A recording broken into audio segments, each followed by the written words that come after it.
voilà, des idées pour une nouvelle école. Une nouvelle école parce que je pense qu'il est temps de dire au revoir à la vieille dame école qui est assez obsolète, voire complètement obsolète. Et elle a fini son temps et il faut qu'elle puisse lâcher ces vieilles bases de données. Et donc je vais essayer de donner de nouvelles bases de données. Et je ne prétends pas que ce soit les bases de données du futur, mais c'est au moins les premiers essais d'une nouvelle façon de voir comment on peut accompagner les enfants. Voilà, donc je pense qu'un enfant, il est né apprenant, c'est-à-dire qu'un bébé, dès nouveau-né, il apprend. Et dès qu'il est bébé, ensuite, il est avec ce désir d'apprendre. Tout parent a constaté à quel point son enfant avait envie d'apprendre. C'est-à-dire qu'il apprend à parler, à marcher en 2 ans, très vite et de manière assez incroyable, parti d'un tout petit bébé qui ne pouvait ni marcher ni parler. Voilà, donc petit à petit, l'enfant apprend, et puis un jour, il s'arrêterait d'apprendre. Et pourquoi? Voilà, en fait, il ne s'arrête pas d'apprendre. Si on le met dans un bain où tout le monde est en train d'apprendre, où tous les adultes restent des êtres apprenants, et où il n'y a jamais de sanctions, ou toutes ces choses comme on a inventé les notes. Voilà, les notes, ce sont des... T'as pas d'une bonne note, tu n'auras pas d'argent plus tard. En fait, ça travaille tout avec une sorte de peur, et il est grand temps d'enlever ce processus. Voilà. Donc moi, en tout cas, au départ, je suis partie du principe que les enfants ont un spot de vie. Spot de vie, j'ai nommé ça comme ça parce que spot de vie, ça veut dire que il y a un sujet qui nous plaît vraiment depuis qu'on est petit. Tout le monde a ça, mais on s'est jamais dit peut-être que ça ferait un métier, parce que souvent c'est un sujet qui éventuellement n'est pas sérieux, voire c'est très innovant, très inventif, parce que dans notre spot de vie, il y a l'invention qui va aussi avec. Donc c'est quelque chose sur lequel on met le spot, c'est-à-dire la lumière tout le temps. On lit toujours des livres sur ce sujet, on va voir des choses sur ça, on pose des questions toujours les mêmes, enfin, etc.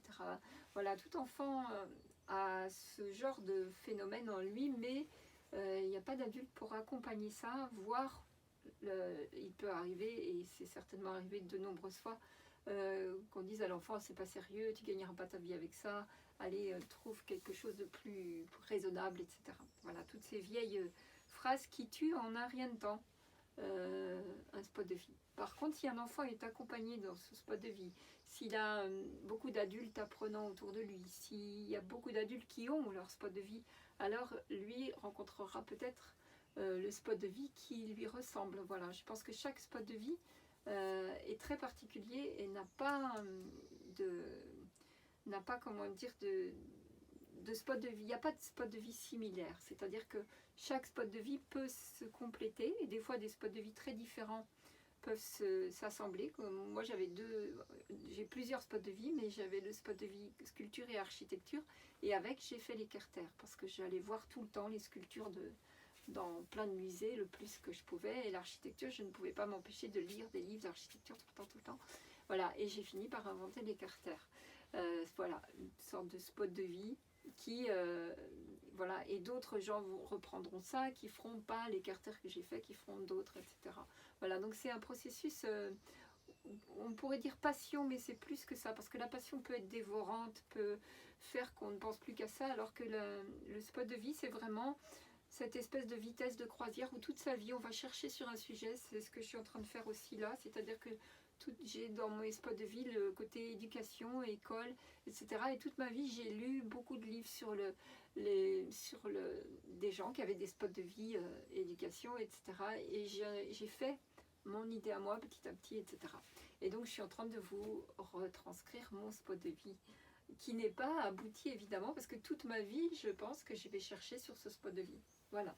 Donc si on prend un enfant mis dans un bain avec plein de gens qui pendant des siècles évidemment auraient trouvé leur spot de vie avec une nouvelle école, etc. Donc on pourrait imaginer l'enfant du futur dans des villages où on sait le spot de vie de chaque personne dans le village, où l'enfant peut passer de personne à personne, voire avec les moyens internet qu'on a aujourd'hui, il pourrait voilà, aller discuter avec le chinois du fin fond de la Chine sur le même spot de vie ou du coup des spots de vie qui se ressemblent.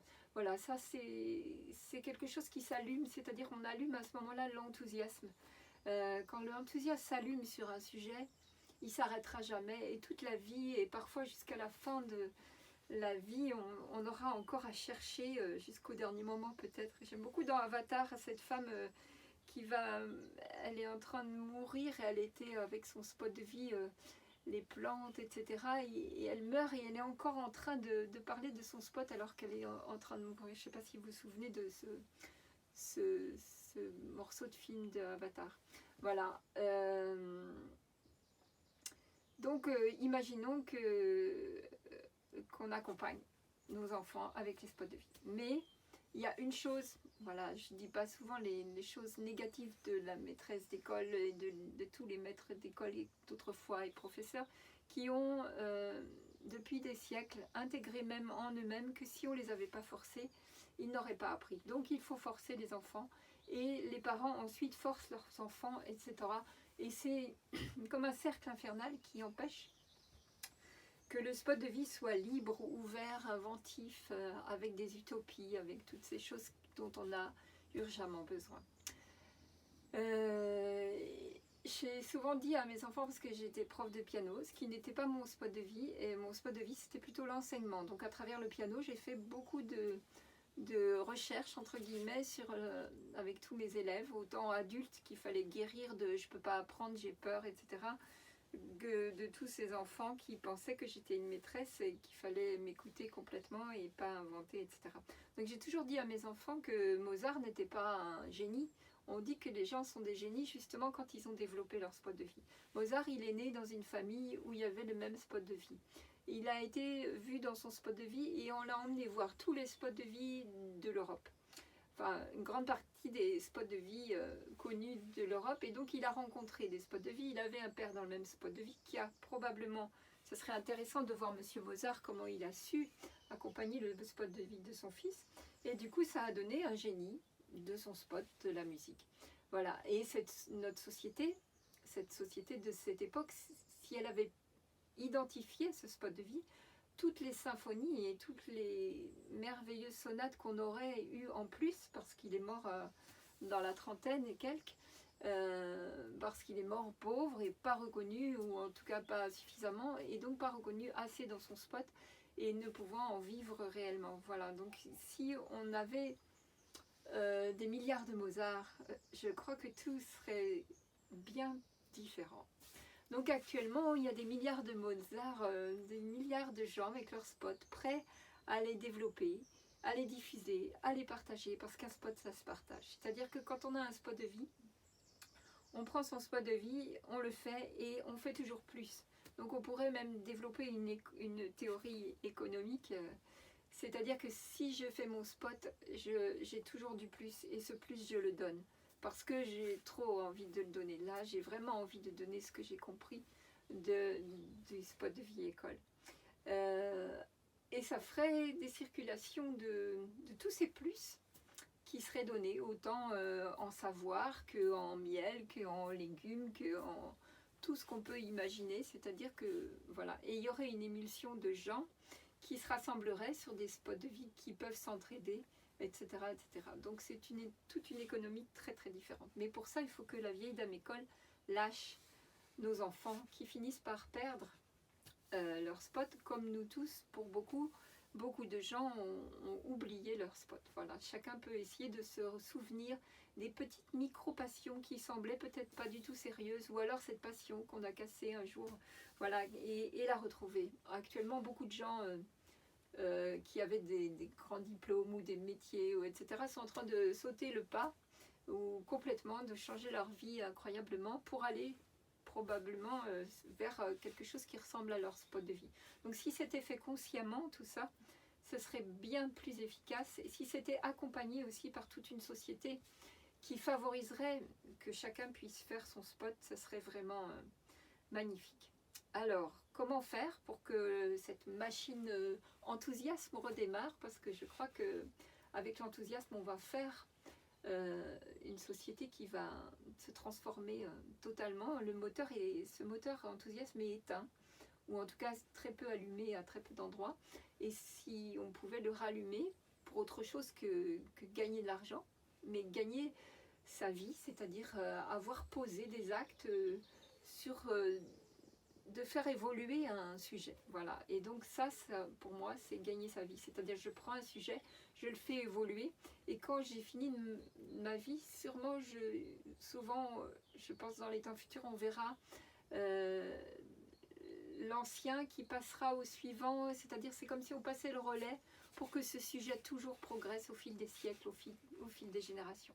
Voilà, on peut voir ça de cette manière. Donc on peut imaginer qu'il y aurait des gens spécialisés, entre guillemets, peut-être pas du tout, ou alors qui est leur spot de vie, éducation justement, et qui accompagnerait tous ces enfants dans des spots autrement, pour qu'ils puissent aller à la rencontre, et voilà. Et ça se fera de manière très organique, très certainement. Voilà. Alors, comment peut-on faire pour qu'un enfant puisse développer son spot de vie? Déjà, le libérer de nos propres peurs, c'est-à-dire que pendant un temps, on a fait une école ici pendant 5 ans, où la plus grosse difficulté, c'était que les parents lâchent la peur que son enfant n'apprenne pas. Voilà, si vous ne forcez pas votre enfant, il y a beaucoup de gens qui ont fait l'expérience maintenant, si vous ne forcez pas votre enfant, il apprendra, c'est certain. Et il apprendra sans la douleur, sans l'obligation, sans devoir faire ses devoirs, etc. Voilà, quand mes enfants rentraient de l'école, parce que en tout cas 2 de mes enfants sont allés à l'école, quand ils rentraient en disant « Ah, j'ai pas envie de faire mes devoirs », je leur interdisais de faire leurs devoirs tant qu'ils n'avaient pas envie de les faire. Voire, ils ne les faisaient pas, et j'écrivais qu'ils n'avaient à la maîtresse qu'ils ne pouvaient pas faire leurs devoirs parce qu'ils n'avaient pas envie. Il faut oser, mais c'est possible. Alors, à cette école, on a inventé des petits processus, puisqu'on est quand même dans un monde qui n'a pas encore cette façon de voir. On a demandé aux enfants qu'ils fassent des exposés. Voilà, parce qu'on a estimé que dans les exposés, apparaîtrait le spot de vie. Donc bien évidemment, chaque enfant choisissait son exposé, choisissait son sujet, et pouvait l'exposer à toutes les personnes qui voulaient bien venir écouter sa petite conférence. Donc un enfant qui peut faire une petite conférence très très tôt. J'ai souvenir d'un des petits enfants qui avait 3 ans, qui nous a fait un sujet sur le tigre à dents de sabre. C'est lui qui avait choisi ça, et qui est d'abord arrivé devant toute une assistance d'enfants, d'adultes, et puis lui, avec ses 3 ans, qui a commencé à dire moi je sais pas, etc. Puis petit à petit, on lui a posé des questions, et puis il a commencé à s'emballer et à grandir dans son enthousiasme, et à nous dire des choses incroyables. Et puis le tigre, il ne savait pas dire les mesures, il les voyait de là à là, etc. Et il a appris à toute une assistance de grands et de petits. Il a appris à tout le monde ce qu'était le tigre à dents de sable, que la plupart ne connaissaient pas du tout. Quelle plus grande force intérieure pour un enfant que de trouver l'estime de pouvoir apprendre aux autres, quel que soit son âge. Voilà. Donc c'est pour en arriver à l'estime. C'est-à-dire que la clé d'un grand changement d'humanité, c'est que l'estime de chacun soit retrouvée. C'est-à-dire que pour beaucoup, normalement, un enfant, quand il est né, il a l'estime de lui. Mais par tous les systèmes de notation, etc., on ne va pas mettre d'estime. Voilà, si tu apprends quelque chose et que tu dois le rendre tout de suite, eh ben, la mauvaise note est normale, puisque on est en train d'apprendre. Donc voilà, j'avais dit à ma fille, trompe-toi. Plus tu te trompes, plus tu apprends. Si tu ne te trompes pas, c'est que tu ne vas pas plus loin que toi, c'est que tu ne cherches pas, donc c'est que tu n'apprends pas. Donc plus tu vas te tromper, mieux c'est. Du coup, on avait acheté des crayons gris pour écrire, pour apprendre à écrire avec des crayons gris qu'on pouvait gommer, etc. On apprenait à écrire sur la plage parce que le cahier est très grand, on peut se tromper autant qu'on veut. Pendant un temps, on m'a dit oui, mais elle écrit gros, voilà. Et bah oui, elle écrivait sur la plage avec des coquillages, et donc quand il a été temps d'écrire sur un cahier, elle écrit moins gros. mais elle savait faire de très belles boucles. Voilà. Alors, la suite de cette histoire, c'est que des enfants qui font des exposés, petit à petit dans leur exposé, trouvent leur sujet, en tout cas un sujet qui commence à ressembler à leur spot de vie. Puis ensuite, pour faire l'exposé, il faut rencontrer des gens qui ont éventuellement un même spot de vie ou qui ont des informations pour donner de la matière à tout ça. Et voilà, et s'ouvre la rencontre, et ensuite s'ouvre l'estime de soi, où on peut rendre et apprendre aux autres, où on peut devenir très tôt le professeur des autres. Et ça, c'est très différent que d'être assis voilà, dans une salle devant un professeur qui dit ce qu'il sait, qu'il répète plein de fois dans sa vie, et qui est, etc. Voilà, on ne va pas regarder en arrière, on va essayer de marcher en avant vers une autre vision, c'est-à-dire des enfants préparant des conférences, des exposés, rencontrant des gens. Je me souviens d'un petit enfant qui avait choisi son sujet et qui avait décidé de le faire avec un adulte qui n'était pas un parent et qui n'avait pas encore d'enfant.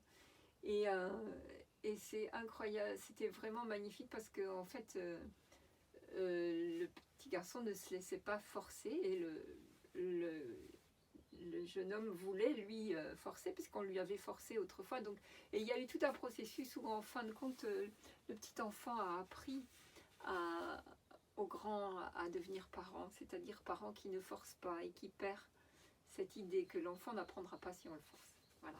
Et c'est l'enfant qui a enseigné ça parce qu'il savait très bien qu'il ne voulait pas qu'on le force. Alors, les spots de vie, les exposés, on avait un fonctionnement aussi avec les toplas, c'est-à-dire qu'on se faisait des toplas comme ça. Toplas, c'est-à-dire que quand on voyait que quelqu'un avait envie d'apprendre quelque chose, mais qu'il était cassé dans son spot ou que c'était un spot en prémisse, on lui disait, tiens, on proposait un petit marché. Voilà, donc je vais expliquer des toplas pour que ce soit plus simple. Par exemple, un des jeunes garçons de l'école avait été à l'école jusqu'à 6 ans ou 7 ans, je crois, et donc il était un peu cassé de l'apprentissage où il ne se sentait pas forcé. Donc il n'avait pas envie d'apprendre à écrire, il avait son petit blocage. Et donc un jour, je lui ai dit, est-ce que tu veux faire un topla avec moi? Je te propose d'écrire une phrase par jour et de la faire corriger par la première personne que tu rencontres dans la journée. Il m'a dit, ah oui, ça me plaît. Et il a fait topla. Voilà. Et chaque jour, il écrivait une phrase. Chaque jour, je le rencontrais juste en lui disant, t'as fait ton topla? Mais voilà, je ne l'obligeais pas. S'il n'avait pas fait, c'était pas grave. Je lui rappelais seulement qu'il pouvait faire son topla. Et donc, presque chaque jour, il écrivait une phrase. Des fois, il écrivait, aujourd'hui, je ne sais pas quoi écrire. Mais il avait écrit ces mots-là. Et il le faisait corriger. Et jamais par les mêmes personnes. Donc, il y a des gens qui prenaient beaucoup d'applications pour expliquer la grammaire et d'autres qui corrigeaient vaguement, comme ça, avec légèreté. Voilà. Chacun, avec sa manière, lui apprenait l'orthographe tout doucement. C'est quelqu'un qui s'est mis à beaucoup lire après et c'était vraiment joli. Quand il a été un peu plus grand, je lui ai dit... est-ce que tu voudrais me faire, maintenant tu es plus grand, est-ce que tu pourrais me faire une petite histoire par semaine? On a fait un topla qui a duré moins longtemps, parce que le topla d'écrire une phrase par jour, c'était pendant au moins 3 ans. Donc, ah oui, j'ai oublié de dire.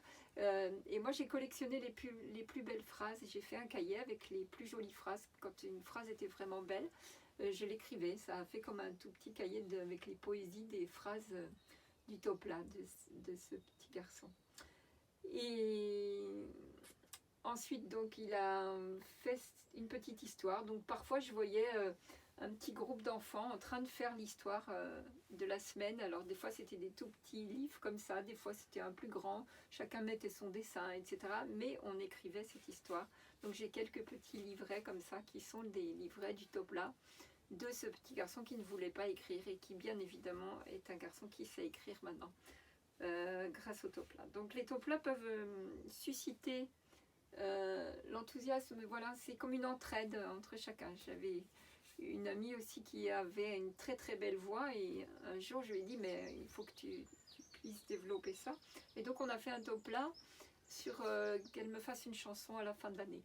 Et à la fin de l'année, elle a fait 5 chansons sur un petit disque et c'était vraiment un disque que j'ai écouté en boucle pendant des années parce que c'était vraiment très très beau ce qu'elle a fait.